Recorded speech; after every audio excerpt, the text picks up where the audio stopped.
Pokemon Reborn is an excellent Pokemon fan game that dates all the way up to Generation 7. With its unique charm and different battle mechanics, it's a road to slowly work your way up to the top, until you become the region champion. However, due to the game's extreme length, it usually requires some personal challenges in order to replay the game again. This is where the game's community comes in. At the end of the year, people gather around as a group, exchanging each other's teams like gifts. This is Secret Santa, a community run where we use teams given by others to make it through the game. With only those 6 Pokemon if it's too hard, a couple of freebies. It's a good way to capture the festivity and retry the region with Pokemon you overlooked. Everyone needs to build a team for another based off their preferences, and so I quickly filled the preference sheet and waited until December 7th, where I was told I will be giving a team to Epix. There were a bunch of team changes, but this is what I ended up giving. This team is based mostly off the 2 mono runs they have done, Mono Chinchino and Mono Spinda, with a mascot sharing both their attributes.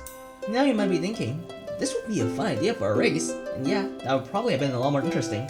But when I was updating to the newest version of the game, ET has already made it to the 17th gym, so that's not happening. Oh yeah, I forgot to say, Reborn has 18 gyms, so if you were wondering about the video length, that's why. Reborn is also unique in being possible to put various passwords into the game for quality of life features. I inserted hard cap for not over leveling, easy HMs, so no need to teach my mons HMs, and debug, so I can quickly add moves to my Pokemon without waiting a bajillion hours on egg moves. With that done,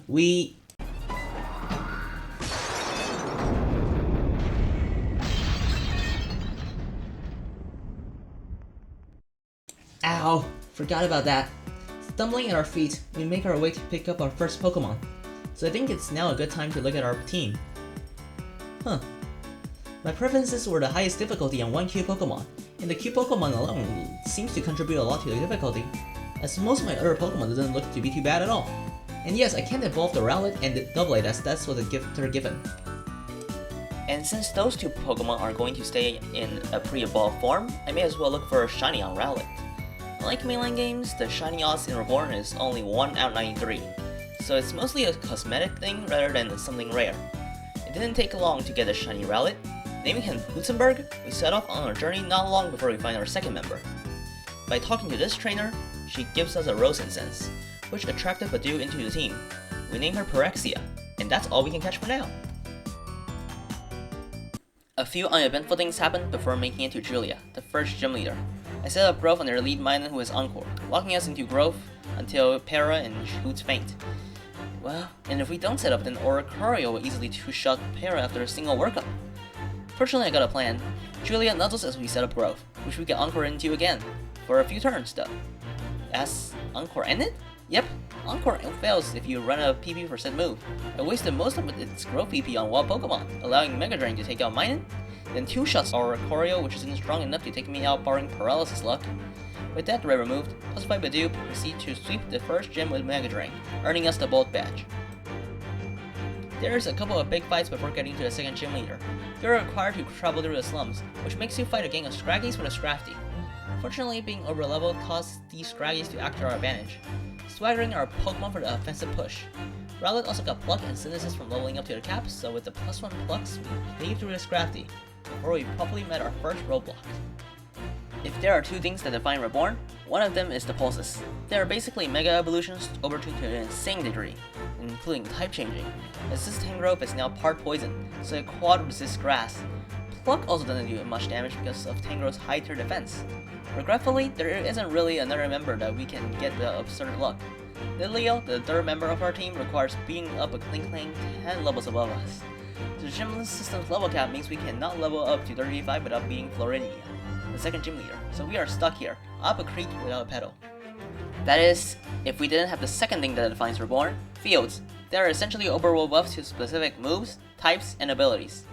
We see it in the first gym, but it's essentially just a 50% boost to electric moves, which wasn't that threatening due to us resisting electric. Our fighting on is forest, which somehow doesn't give the pulse a boost, but we do have a small flower that can use it to its fullest potential.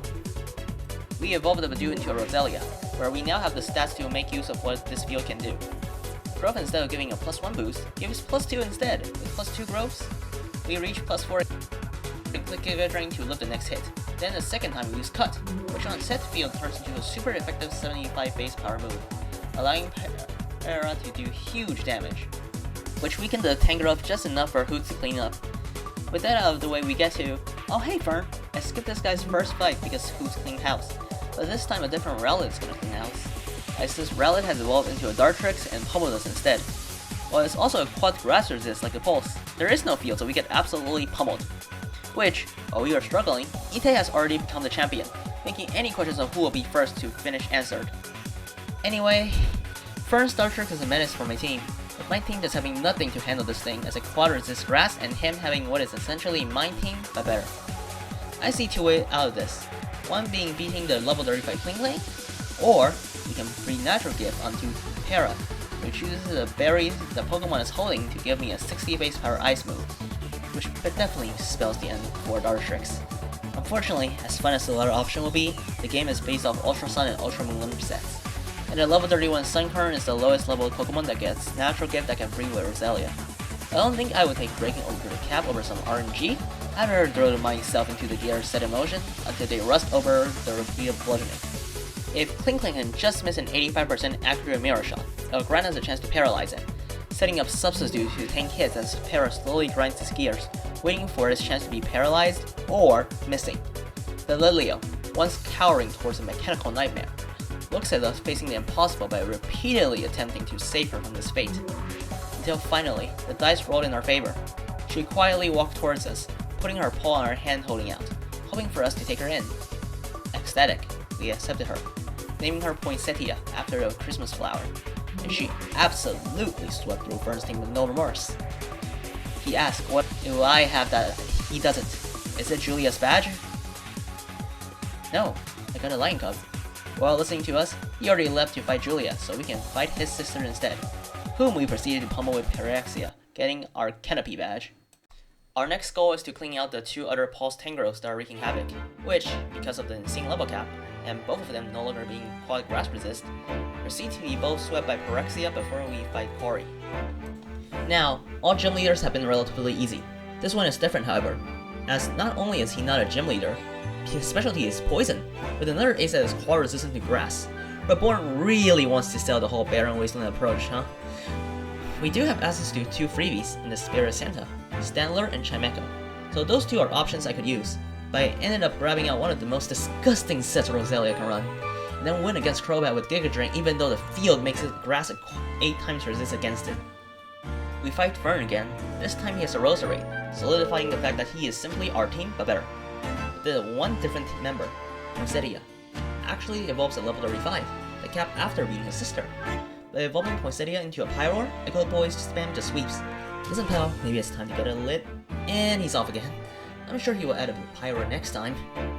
With a bunch of story stuff out of the way once again, we face against the third gym leader, Shelly, who works with bugs in the rain.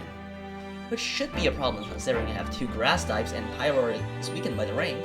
But she chooses to fight in Forest, which, as we've seen from before, makes resist essentially obsolete, and Poinsettia with fire moves might be weakened from the rain. Its secondary coverage Echo Voice is the real main strength here.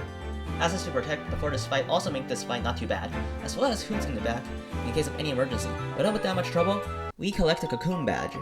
After storming through the orphanage, we come to face with Sigmund, who carries an Electivire with a plethora of coverage.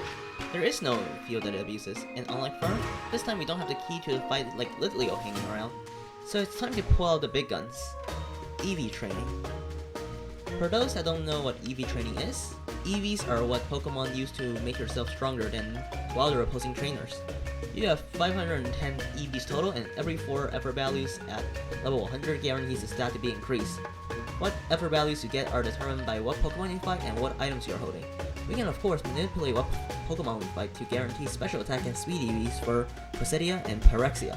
By doing so, Pyroar absolutely smashed through this hurdle in our way and basically guaranteed the Omen badge as well.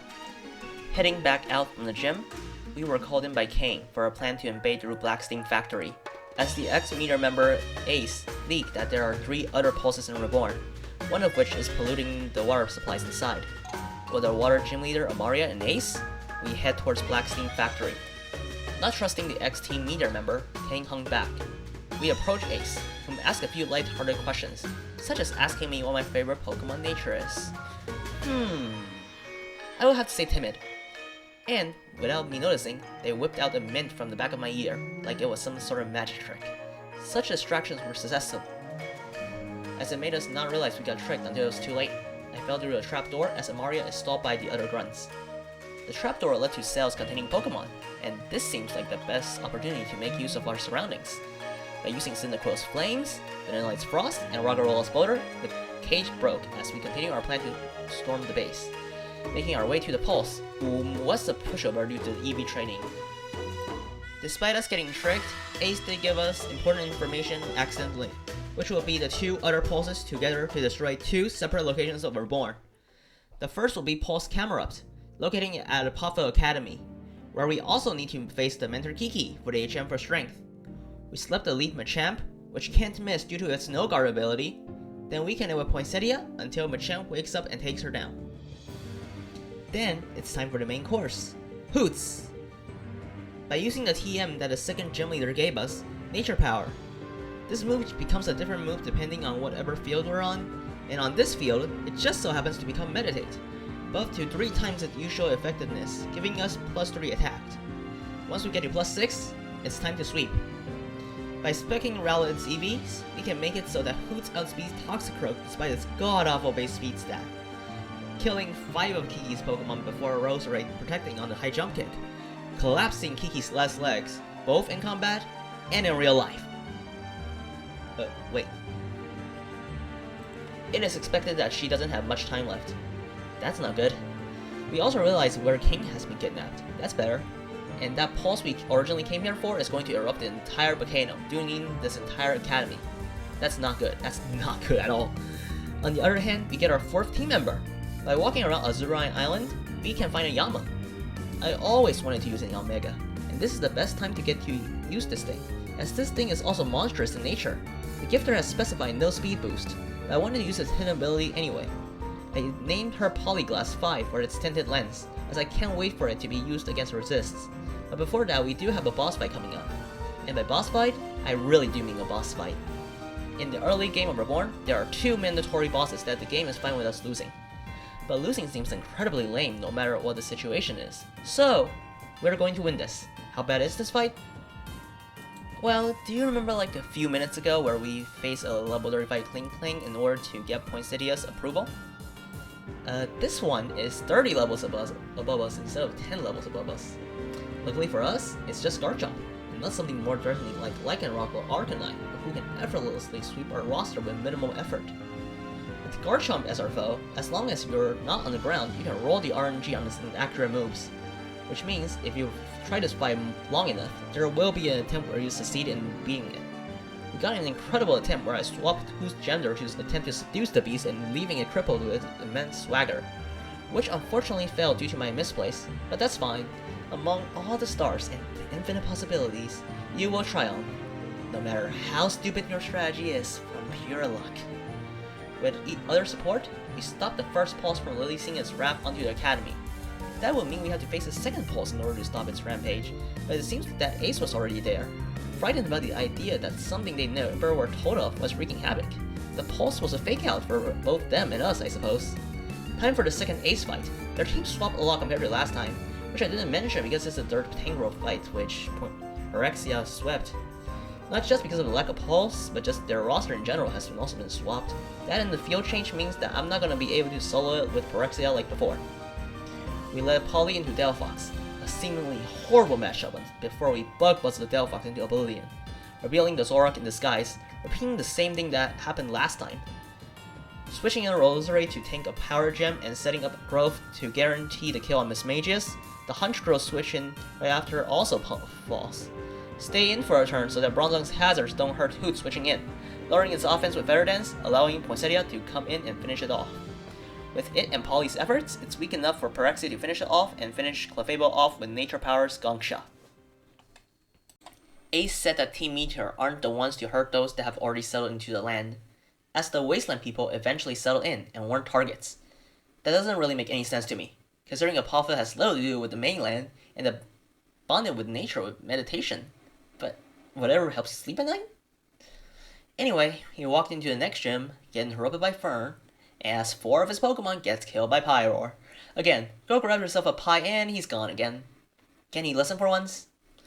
With Para's sleep support and Polly getting an Omni boost, they basically swept through Aya entirely until Poinsettia coming out at the end to finish off Trigalgy. Poison technically resists bug, but Tinted Lens makes resist into neutral attacks, eh? That easily earned us a Blight badge. Then it's one more fight before Gym 6, which is 6 bug types. Poinsettia, if you would. Then the actual gym leader, Sarah, who was specialized in ice types. I would love to say the same thing that Poinsettia to sweeps, until you realize Nature Power on this field becomes a 130 base power steel move that demolishes all of its opponents. So Hoot and Para, who both get these moves, end up stealing the spotlight before Poinsettia actually ultimately steals the show, giving us the Rhyme badge. Facing Sigmund again in a rematch, the difference compared to last time outside of EVs will be the inclusion of Polly, whom is killer for his mostly psychic team, Signal end up becoming the end of him, and the Giant Silic right after also got killed for its nifty confusion chance. Polly seems to love gambling with these odds and absolutely toy with everyone else. For the next pulse, who basically spams Hyper Beam, Polly used Screech twice while others tank the hit for her before ultimately going down, as Hoots absolutely pummeled through Pulse's pitiful defenses. This all led up to the 7th gym leader, Noel, who ended up being more annoying than hard. His lead Cinchino holds a King's Rock, and with its skill link ability, every multi-hit hits 5 times. This leads to around a 40% chance of not moving every turn. Once you get through the first Pokemon, all you have to do is to get a Porygon Z weakened by Noble Roar, leading to set up a Phyrexia on this grass field, sweeping him with Field Boosted Giga Drain outside Girafarig, who has Sassafras. And it got killed by Grounds, getting us the standard badge. Oh, by the way, if you were wondering about a second Super Boss, don't worry, it's here. It's also level 75. The difference is it is not a Garchomp, it is a lot stronger. It's now literally God, who got a Judgment who absolutely pummels through the team that cannot miss. My team doesn't stand a chance, but are you noticing? It's no longer clicking Judgment? Yeah, it's clicking Shadow Ball. As is most things in this game, the field is the main benefactor to giving it strength. Crystal Cavern gives Judgment a subtyping upon repeated use, making Arceus versatile for separate subtypes in this specific order. By making it a jack of all trades, it actually becomes a master of none. The AI doesn't read that Judgment could become a psychic move if it just used the Judgment once. By locking it into a grass-type Judgment, it will never use it against Roserade, leading to an easy win before having to return back to the 8th gym. Poinsettia and Polly makes for a great duo in doubles that kills most of Radimus's team. But Slowking still proves to be a massive issue. With a field, it got defense boost that makes it tank both sides' attack with ease, while setting up a field condition to outspeed my entire team. You might be thinking it will be Para who will slay this beast, but it will be Hoots instead. With the crit enhancing item and Leaf Blade's high crit ratio, it leads to a 25% chance to crit and the most beautiful damage calc I have ever seen. With a Millennium badge in hand, we make it through the gym, before the incident make the next gym leader be kidnapped, which means we have to go save her. We make our way through the black market looking for them, only to be locked up. I'm getting used to this. Next will be the breaking out part. Oh, hey, thanks Klefki. Traversing through the sanctum, dodging the gazes of guards before we ultimately confront with Ace once again. Expecting the door click like usual, we led Polly, but it turned out to be Alakazam, funnily enough, who still gets annihilated by Polly. The Delphox proceeded to click Flamethrower, but I see a vision of how this fight could end. Simply by putting the Delphox to sleep and getting a 3-turn sleep, Hoots can get a 2 Nasty Plots up, also getting a speed boost from the Slackberry once it woke up. A Hoot sweep is imminent. By clicking Nature Power, which on Holy Field becomes Judgment, it, oh hi Dora, swept through the Ace's team with ease. They ask for something simple, and yet hard to answer. Do you think a family is created through loyalty, or by blood? For us, it's by loyalty, and they also wish that it's the same for this team, but someone new named Lin is threatening to take them apart. We also are here for the same goal, to take back something what was stolen from us. From saving the next gym leader from whatever they were doing, they allow us to challenge them to a gym battle, right after we swatted this bug again off her window. Goodbye, Bayonet. Luna's dark types are incredibly defensive under Dark Crystal Cavern, as they all get a 50% boost to their bulk. To counteract this, we run Sunny Day, removing the field and turning it into Crystal Cavern, while also making Phyrexia the most threatening Pokemon on this field ever. By the time Sun is gone and Dark Crystal Cavern came back, Luna's team is injured enough for Polly to have easy picking. With that, we gained the Eclipse badge and it's officially halfway through the game. And that, to me, is when the early game is officially over. Why would I say that?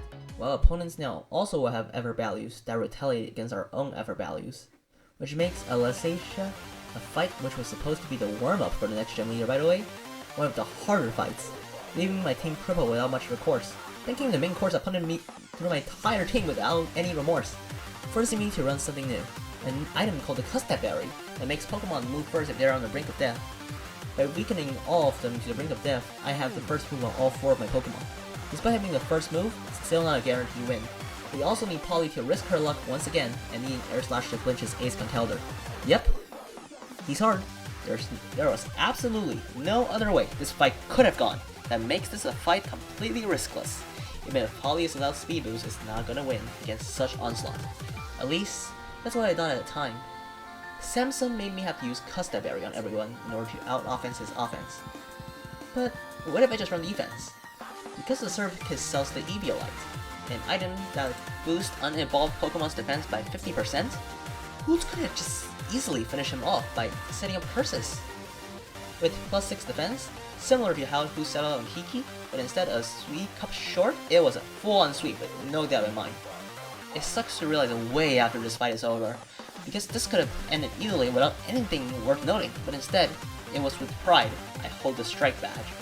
Fortunately, after Samson, we actually got access to another new team member. Say hello to Yorick! He actually got banned from using his poisoning ability when it evolves, but his many other good traits will make him very useful. While that typing of his is excellent, he's too slow and frail even with Eviolite for the next gym. I also won't be able to evolve him as Razor Claw 2 badges after. And I wasn't feeling too good about how the previous fight went. If the beginning of the circus arc has already got us fumbling at our feet, then how is the harder gym leader battle that got double the firepower gonna pan out? The answer? Not well. Charlotte absolutely kills our team with minimal issues. Speed is the main difference maker, as our team is slower than most of our heavy damage dealers, leaving even our fire resist dead. Out of the options, I opened up my bag, looking for any kind of mileage I can use. That is, when I found that mint. A mint that originally came from playful banter, leading to a ruse, is now going to be the savior of the run. The mints usually can only be used on one Pokemon to change their natures, but the mint could be shared between 2 Pokemon, with the consequences of being temporary. But only having one of them become timid doesn't really make for the best case of success. And honestly, I did not want this to become a permanent measure, overriding what they are originally supposed to be. By being timid, both of them now outspeeds and does great damage to Charlotte's team. Especially since I swapped her ability into Rivalry a while back, after a lot of struggle and a Custard Berry on Yorick to use Acrobatic to take down Volcarona. We collect the Snare Badge and we march onward, where the next hurdle is probably not what you suspect. This is Aster.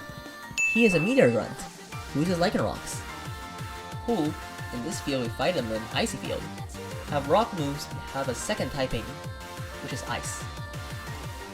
Please put up our team. Alright, now please circle the rock resist. Please circle the ice resist.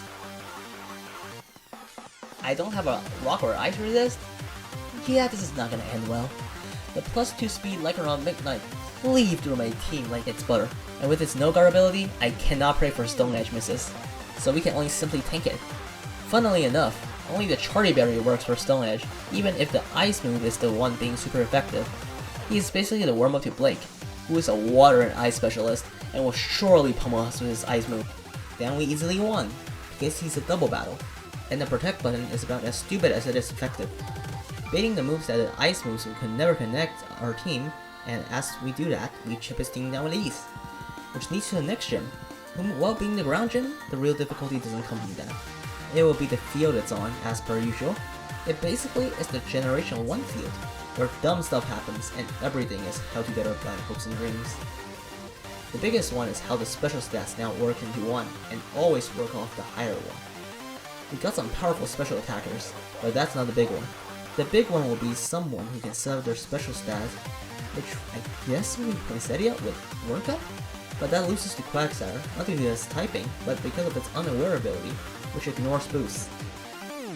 The other special boosting option on the other hand... Actually, do we even need to boost? After killing Hippowdon, Excadrill comes out. Using Max Bulk Yorick to take the hit, the trap has been set. This baits her into switching to Quagsire as a respawn with Poinsettia. The seed removes its own water typing, where Poinsettia can now simply fail the problem with one Flamethrower. a bit more clever switching allowed Exodra to fall to Flamethrower as well, then finally using Pyrexia at the end to finish her off. This allows us to use Waterfall, and make our way through the polluted water treatment center. Meteor members assemble, and the words of Aces continue to linger in my head about how Team Meteor is here. Just like Paul's Muck, it was here to pollute the nature to drive people out of this region. Would the pollution of nature be revenged through Reborn, or the region itself? After beating Taka, Ace came around again. One more round for the road. I don't know what they were gonna lead, but I led Pyro for Taka's Klefki. They led Roast Raid, reminding of how this Pokemon always seems to be their demise. It is perfect for a clean one-shot with Poinsettia. Delphox came out after and forced me to sack Hoots, only for Yorick to come out after to finish Delphox off by knocking off Hoots' Eviolite that it stole. Metagross came out and there's no way in hell I outspeed this thing, so let me just oh, it's dark. That makes things easier. The Aqua Berry on Polly allows it to easily kill it with U-turn, bring out Pyrexia on the Klinkling, whipping a sleep powder as they shift gear up twice. Fortunately, the Klinkling didn't wake up, otherwise my entire team would crumble. It beaten Neo King with East with the Aqua Berry I originally planned for Dark. Then Poinsettia closed out the match with one lone flamethrower. Then it will be time for one of the two big gauntlets of the game, the Fior Gauntlet. This is a challenge with 3 double battles in a row, 12 versus 12. To make up for it, there is no field effect that benefits the opponent or you. Them and your allies also have suboptimal EVs. Most importantly, you get healed between every fight, which leads to your mom feeling a lot stronger than usual while you can also take a lot more risks. This makes Fight 1, which are just 2 grunts, a standard fight.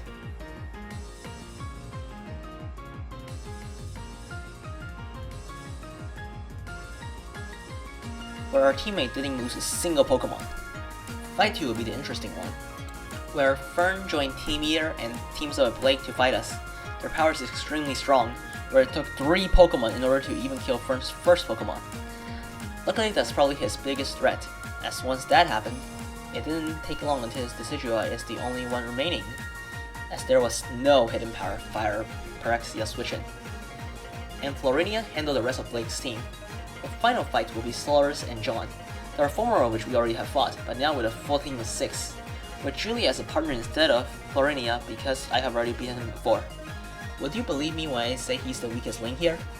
By killing Sizzle early, and Tyranitar comes in after, its low speed makes the fight feels like a 2v1, allowing us to kill all of John's Pokemon before Polly came in and destroyed Tyranitar with a Bug Buzz, which now, also a 2v1, led to Solaris' defeat once again.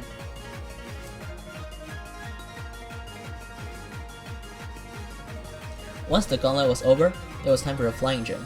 This gym will be a humongous pain that requires a lot of ideas, but Polly did not mess around.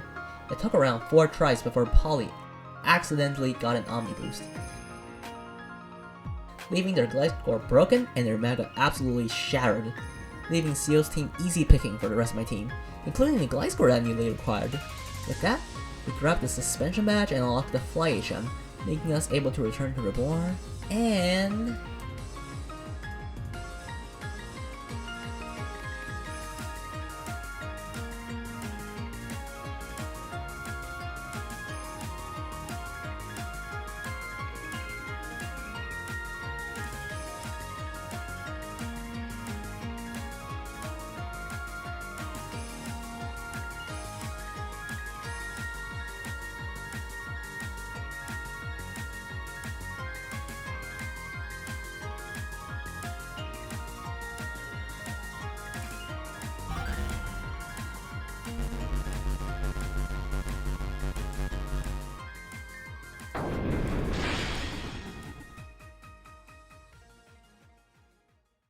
This always brings a smile to my face. The once faded colors of Reborn is now vibrant with green. If Ace saw this, they probably would have considered rethinking about their approach. Maybe humans could have respected nature without resorting to such drastic measures. It might merely be an ideal future, but it could be done. Speaking of which, we received information that Team Meteor is the one behind the Devon division in Reborn, leading to us infiltrating the facility. As it turns out, maybe infiltrate isn't the right word, because just like last time, we slowly get picked off one by one until all of us are gone, trapped and forced to fight each other by Lynn. Flynn? That name sounds familiar. And anyway, this will be one of the 3 separate fights that one will have to plan. Or it would be if not for the fact that we get access to breeding, which makes agility on Yorick legal. This makes the first 2 fights a test of its power. Hypercutter is the worst ability, but both fights having Intimidate makes it useful.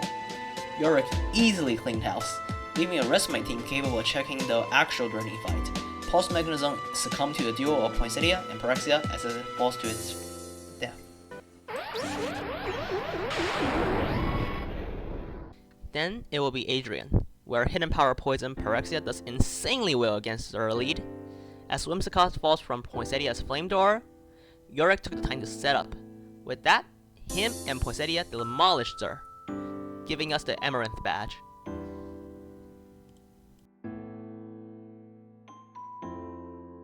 The Guardian Dragon that guards the next gym is dependent on your choices, why I chose to fight Zekrom so that Hoots can basically solo it, as there's no way it's slipping a +1 blue fare from Reshiram. Once the door to our chambers is open, we backtrack to through the desert, as our final member lay dormant. By finding the different mirages that decorate the desert green, a tower opened up from the mirages, with a sword at the top for us to grab. This blaze the entire team's soul, rock, and ice resist, but it's more than that. It is the strongest Pokemon in-game if fully evolved. The star must be sheathed to make it the hardest difficulty. There'll be Star Up as a dual blade, but do not be mistaken, this thing is still excellent. For example, against Titania, with this new ace in hand and Poinsettia's support, the Clef can basically do 0 damage, making way for Star to come in and start doing all the setup it can. Sword Dance, Iron Defense.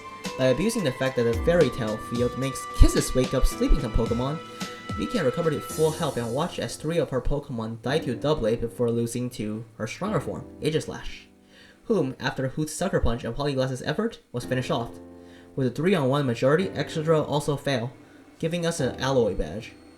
The next gym leader, Amaria, is probably the most unique of all Reborn gym leaders. As the Water gym leader, she probably has one of the largest roster in the entire game, leading to her being able to do both singles and doubles. That means we should do both, in order to prove that we can beat her, no matter what, even with her stupidly broken field. No matter which format, Phyrexia is hilariously broken, as expected from a Rose Raid in the Water Gym. One clean Giga Drain pummeled the Starmie, and with the Protect on the Swampert dive, the field changes to underwater. This field is basically Water's monarchy, as everything not water related gets their speed reduced by half. While water types no longer resist water, the one big thing is that water surface gives dive a boost, while underwater doesn't. By getting off a second growth after taking a weaker dive, we get to Giga Drain the Swampert, whom, yes, could have leveled +1 Giga Drain because it's holding an Assault Bass. It was not overkill. Protecting on the Kinger's Z move, Fleet Powder after for insurance, only for +2 special attack to one-shot. Phyrexia single-handedly handled half her team, and it's time for her to switch. By going to Star holding an eject button, I get to do good damage with Poly, then finishing it with Star. Star fell to Wishy-Washy, whom brought the fight back down under. Yorick and Poinsettia both did their damage as their water step is Whirlpool, which is used for its heavy damage on water surface and confusion chance underwater, as Hoots ultimately finished Wishy-Washy with a Water Pulse. The final Pokemon, Lapras, came out, and Hoots done its best with Confusion Luck added to do as much damage to Lapras as possible, with Phyrexia to close the match off. The double battle is not nearly as complex. Phyrexia basically got to be on the field the entire time, while the other side of the team baits Amaria into attacking them instead. Phyrexia just keeps clicking Choice Specs Giga Drain until the fight was over, being at full health at the end of the fight, grabbing the Tauren badge, allowing us to use Rock Climb if we have the HM. Huh, isn't that convenient? Thanks, Hardy. We traverse through Route 4, across soaring mountains and lengthy gaps, before ultimately finding a mysterious building at the end of it, which, to no one's surprise, is made by Team Meteor. At this point, it might as well made the entire region, I would have believed it. Any moment now, Ace will pop out, mysteriously guiding us into another tough fight, with a different team and yet becoming more competent every time. They never popped up. Neither did the leaders. Only Zero and, oh yeah, Baynet came here, ordering my friend to face me in battle? King and Shelly challenged me, and then I realized they got hypnotized by the Pulse Hypno, leading them to do Meteor's bidding. But I have never once talked about King's fights because he's not that hard. I can quickly showcase this, as once the explosive power of Alola Marowak gave out, because of the light screen I stole from Shelly's Rebomb using Snatch in those 2 turns. It baits out the passive Alolan Muk second, leading me to leave it on the field like the Tyranitar before, the entire time while I demolished Shelly's entire team, making it an incredibly simple 2 vs 1. Then once only Kane's left, I set up Yorick easily with Star support and swept through his team. In fact, I was so cocky that I accidentally used Hoots to poison and damage Yorick into Citrus Berry range, consuming the item. With that victory under our belt, we try waking the...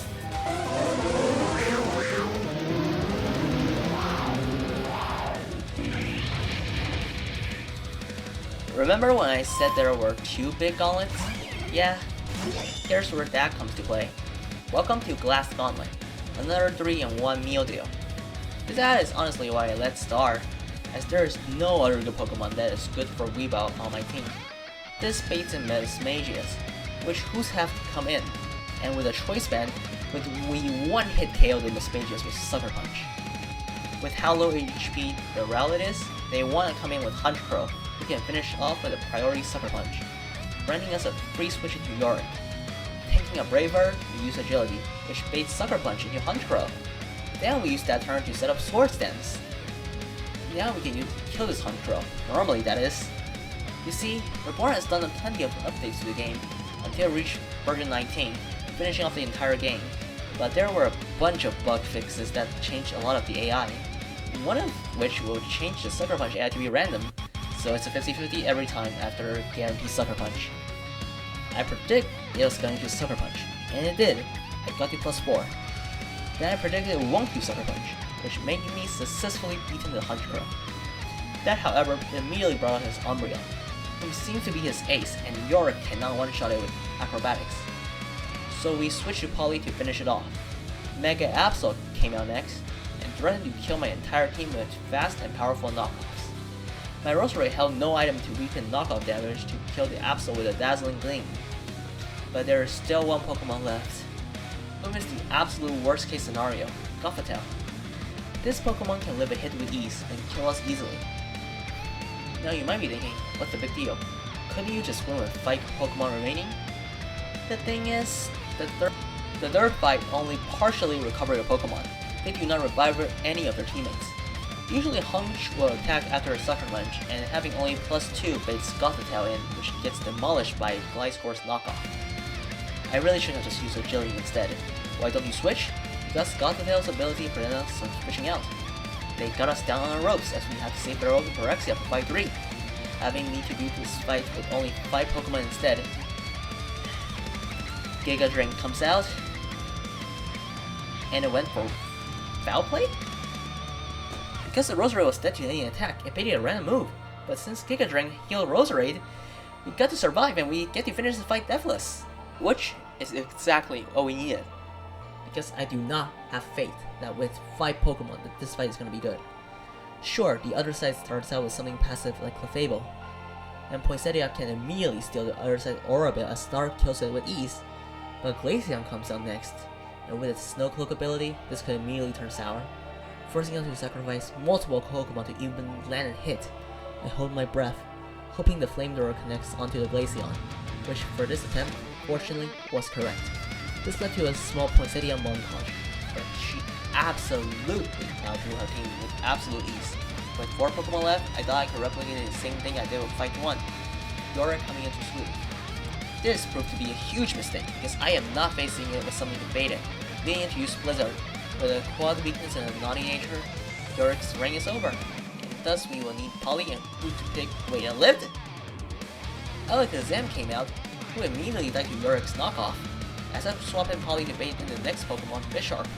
With a guaranteed Sucker Punch and Poly taking 2 turns to kill Bisharp, Yorick set it up to +4 and swept their entire team, finishing off the Glass Gauntlet with 1 fell swoop. Now, where am I?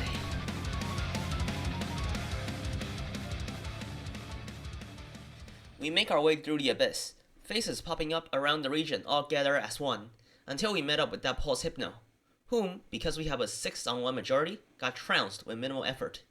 With that down, those illusions will probably ace?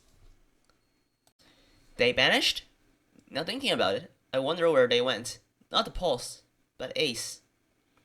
I hadn't seen them in quite a while, and it is pretty weird that they weren't in that glass factory. Maybe they went on and made a change somewhere outside Team Year, finding a chance to find a different group that is not evil, stable, and appreciates their effort? But that might just be wishful thinking. How could one abandon people they consider family? This place really does just bring up the weird stuff in my head. Luckily, we got pulled out of the frying pan and immediately into the fire, meaning we get attacked Agate after all those shenanigans. Where we face Solars again. As his team is monophysical, Star left him heavily crippled, allowing Hoots to easily win against the remainder of his team and finish the fight. To what felt like forever, another gym battle. Hardy's strategy is to spam Rock Slide, which would have been hell for my team if it weren't for our only rock resist, Star, who used those Rock Slides that ravished my entire team to set Iron Defense, and thus slowly killing him, leading to the Geo badge. With all of that out of the way, and every major character uniting together to take them down, it is time to take out Team Meteor for good. With this large of a roster, maybe it was a good idea that Ace left beforehand.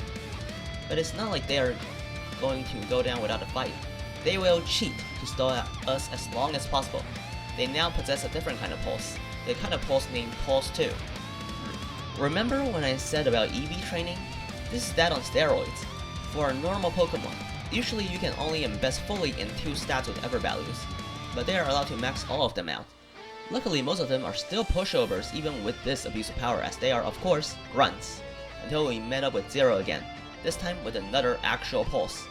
His team is a lot more different now, with mostly Dark types equipped with Pulse 2. That added bulk made me set up Spikes with Pyrexia and Stealth Rock with Yorick to guarantee the hit damage on each incoming Pokemon. Poinsettia handle Honchkrow, Hidden Power Water Rosary handle Houndoom, Star handle another Reborn, and Yorick finish off everything else that isn't a Pulse. With Custap Berry again, we set up Toxic, ensuring the Pulse's inevitable demise. The next Pulse has the unique gimmick of putting Wonder Guard on their teammate Pokemon, but since they can't take any damage, they never switch out. So I decided to make this its biggest downfall, stalling out all its attacking moves with Spite until it's forced to give us Wonder Guard, making us incapable of taking damage as Hoots and Yorick set up to the max, making them absolutely pummeled through Pulse Mime's teammates as Mime struggles to death. We make our way through the building. The doors suddenly lock, and we are forced to fight our way out again. This time with various gym leaders and other characters I've never mentioned. There's a lot of characters in Reborn, and I don't have the time to talk about them all. Maybe I'll talk about it another time. These people aren't running Pulse 2, and thus most of them aren't too bad. Even Lumi were handled mostly by Florinia. Florinia got killed by the superior grass type. And Cal relied a bit on sleep powder luck, but that set up Yorick to clean it up. At the end of it, there's only 2 of us left picked out from the group, me and the final gym leader. To get the advantage, she successfully convinced them to use their gym field, where the puzzle is a reskin of King of the Hill.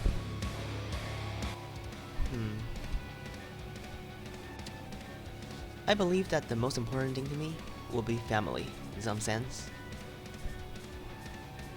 No, I did not say that because of you. I truly do believe that. And maybe we're not related by blood. Our journey has proven that our bond has worked.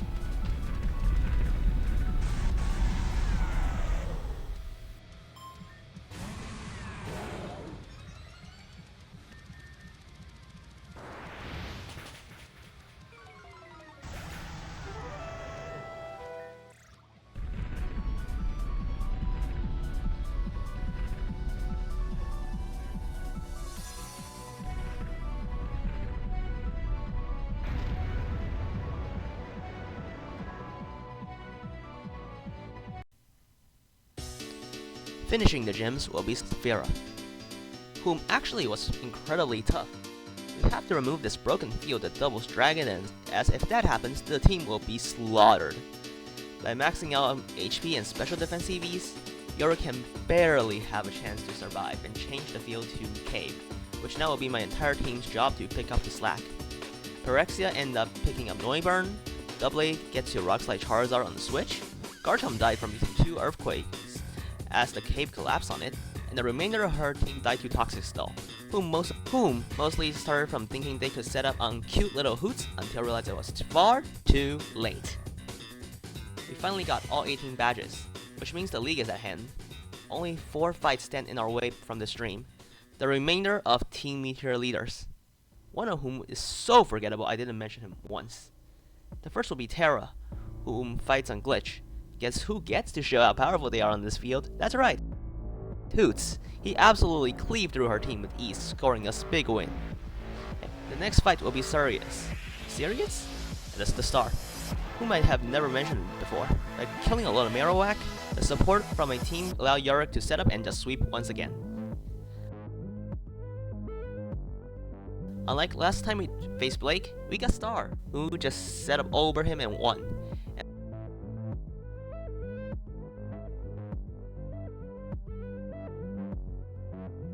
And last but not least is definitely Fern, whom with Pulse 2 and his pretty decent team, managed to make my entire team do something. Alexei handled Rhyperior and Haxorus, Poinsettia handled Scizor, Yorick collapsed a cave on Crocodile, Star chips his new addition Superior down and Polly handled it. Lastly is the Decidueye, whom was last, defeated by his own Prevolution, Hoots. We have finally made it to the league. One final challenge stands before us, and the job well done. An Elite Four and the champion lies beyond those doors. Each door checking if any of the challenges that were put before us have put us back in our place. But the doors that opened never expected us to fight against an evil team. And here we are, still here despite all those encounters. As Reborn has become restored, Team Leader has been long finished, a shattered family with no loyalty in sight. And that wish of theirs, a bond thought to them as proven by loyalty and not by blood, was shattered. Our team at the end of the day is also a motley crew with the same lofty goals. Yet can we prove that the family's bond is stronger than their own twisted desires, no longer twisted by a cold individual, well, that simply believes that power is all that matters. All with my team in hand, we walk into the light one last time, as the only way to find out is to prove it with our own hands. First up in the Elite Four will be Heather, whom leads Crobat. This proved to be a horrible mistake, as Star has already shown countless times. Star sweeps her team just like usual, and it really just feels like I'm using it as a ball form Aegislash. Second will be a double battle between Laura and Bennett, whom uses powerful grass and bug types that are massively buff on the set field. Once Tailwind is up, Yorick and Hoot handle all the dangerous bug types that threaten Phyrexia, before Phyrexia can show who the true powerful grass type is, and clean up the rest with one fell swoop.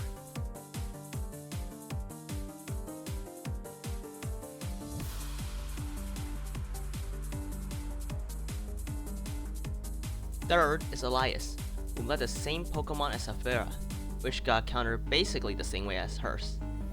We then tried stalling out all of his Dragonite Extreme's BPP. Since it was locked into that move, it ended up killing its Ditto. One pre-planned Custard Berry allowed Phyrexia to kill Kangaskhan before Poinsettia, despite her quiet nature, absolutely demolishes the rest of his team. Lastly is Anna, where we use Choice Scarf Guy Score to bait out Sylveon first, so we can kill it immediately. Then Star comes out once again, ending the fight easily. Just like that, the Elite Four is over. The champion is the only one who awaits us at the top. Leading Alola Ninetales, I use Scarf Phyrexia to make it into eject button range, which makes Garchomp comes out to Earthquake, allowing Yorick to come out for free, where we set up and kill them off. Gardevoir comes out after, which forced Phyrexia in once again, where we bait Garchomp to Earthquake again, leading Polly and Poinsettia to be able to get good chip on Delphox until Para comes in again. What do you think happens next? That's right, Hoots. The final Pokemon of hers is weak to Hoots, so she will never switch, so Hoots handle the rest of the team. And just like that, we aren't finished yet. From how easy this fight seems to be, it'll be weird that it's the end. The final fight, for real this time, approaches.